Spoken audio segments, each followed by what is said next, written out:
لویږي. نو د دې لږ خیال ساتل پکار دي او د بل مسلمان په باره کې زړه صفا ساتل پکار دي.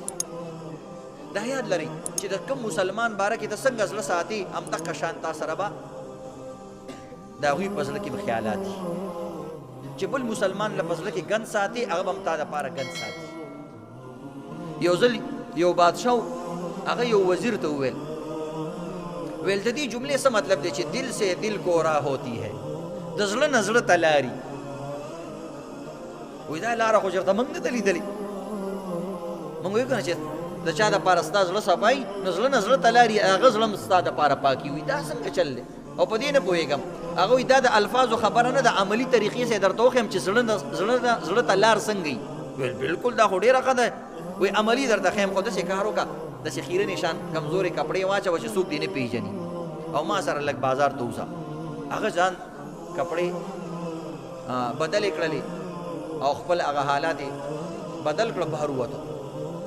نو په لاره دې دا وزیر با تدبیر تپوس کوي چې دا فلانې سړی چې را روان دی دا څنګه دی؟ دا بادشاه وایي دا خو لوی بېوقوف سړی دی، دا ډېر نامعقوله دی. ویل ښه ویل ښځه ته راځه. د لاس نه یې ونیو هغه سړي ته ور نږدې شو. ویل وروره یو منټ نه ودرېږه. هغه ودرېدو. هغه نه تپوس کوي زمونږ د ملک بادشاه څنګه سړی دی؟ هغه سړی وتی زمونږ د ملک بادشاه ډېر خر او بېوقوف سړی دی او داسې قسم لا څوک مشر جوړوي. د هغه د مخ ته ګوره او د سر ته یې ګوره او د بادشاهۍ ته ګوره. بادشاه غلی ولاړ دی. هغه ته وایي خاموش به ودرېږي چې دل سے دل کو راہ کیسی ہوتی ہے، چې څنګه تا په زړه کې د خلکو د رعایا دپاره زړه کې وساتل او مکه شان کس باندې پېښ شو.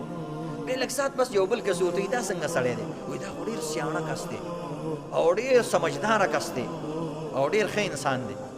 لږ ساعت پس ور نږدې شو. هغه ته ویل که زمونږ د بل ملک بادشاه څنګه سړی دی؟ وایي زمونږ د ملک بادشاه ډېر ایمانداره سړی دی. وایي دغه رنګې بادشاهان دی خو دې هر چا له ورکړي او دا چې چا مشر کړی دی نو ډېر ښه کار یې کړی، ډېر زبردست کس دی.